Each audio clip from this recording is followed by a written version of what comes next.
नमस्कार। आज मैं कुछ ऐसी बात रखना चाहती हूँ जो महिलाओं से कंसर्न बहुत ज़्यादा रहता है। जैसे हमें प्रेगनेंसी हुई तो सबसे पहले तो जैसे ही मासिक धर्म से 2 दिन ऊपर होते हैं, हमें यूरिन प्रेगनेंसी टेस्ट घर में ही कर लेना चाहिए और उसमें पॉजिटिव है या नेगेटिव आके डॉक्टर से बात करें, गायनेकोलॉजिस्ट से मिलें। तो ये बहुत आवश्यक होता है और फिर समय समय पर जब भी डॉक्टर बुलाएं तो आपको मिलना ही होता है। और दूसरी बात यह है, आपके कुछ समय बीत गया, 10-15 दिन बीत गए, 1 महीना बीत गया और घर में ही थोड़ी स्पॉटिंग हो गई, ब्लीडिंग हो गई थोड़ी सी, तो आपने घबराना शुरू कर दिया। इसमें क्या करना है कि तुरंत आप गायनेकोलॉजिस्ट को मिलें।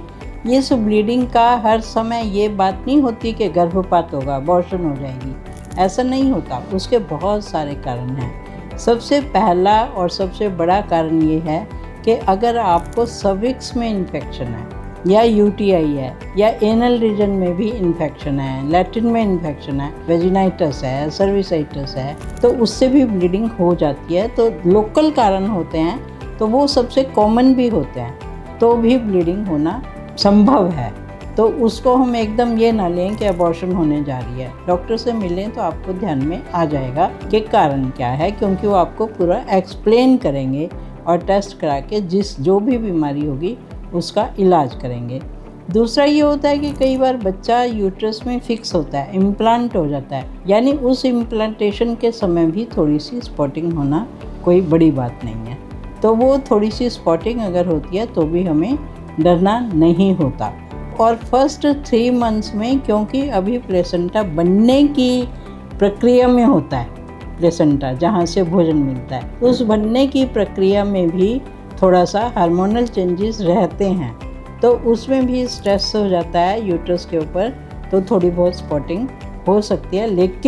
लेकिन हर समय जब भी आपको ब्लीडिंग होती है तो गायनी की डॉक्टर से मिलना बहुत आवश्यक है, ताकि वो डायग्नोसिस बना सके कि गर्भपात की ओर जा रहा है या सिंपल ऐसी ब्लीडिंग है।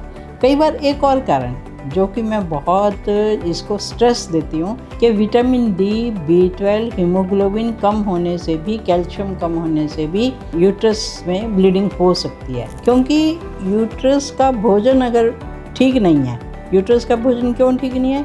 क्योंकि आपके खुद के ब्लड में भी हीमोग्लोबिन कम है, विटामिन डी कम है, कैल्शियम कम है, तो यूट्रस को वो सब सहन करना, वो सब वहन करना बच्चे के स्ट्रेस को, तो वो मुश्किल होता है। यहाँ मैं एक बात ज़रूर कहना चाहूँगी कि प्रेगनेंसी शुरू करने से पहले ही अगर हम डॉक्टर से मिलें कि डॉक्टर साहब, हमने अब बच्चा करने की तैयारी में हैं हम, और आप बताइए कि हमें क्या कुछ प्रिकॉशंस लेनी चाहिए ताकि दोनों पति पत्नी की सेहत, हेल्थ इतनी अच्छी हो जाए कि विटामिन डी, B12, हीमोग्लोबिन और कोई बीमारी, जैसे बीमारियां होती हैं, वो यूटीआई वगैरह ना हो, कीड़े ना हो पेट में। तो ये सब का ध्यान रखना प्रेगनेंसी से पहले तो बहुत ही आवश्यक है, और प्रेगनेंसी होने के बाद भी 2-4 दिन के अंदर ही डॉक्टर से मिलना बहुत आवश्यक है। तो कहने का अभिप्राय ये है कि यूट्रस से हुई ब्लीडिंग, ये कभी ऐसा नहीं होता भाई बस अब तो अबॉर्शन हो गई और अब तो बस भाई ख़त्म का, ऐसा नहीं होता। There are so many reasons, बहुत सारे लोकल हैं, थोड़े से सिस्टेमिक हैं, आपके ब्लड के हैं, तो वो सारा हमें डायग्नोसिस बनाना बहुत आवश्यक है।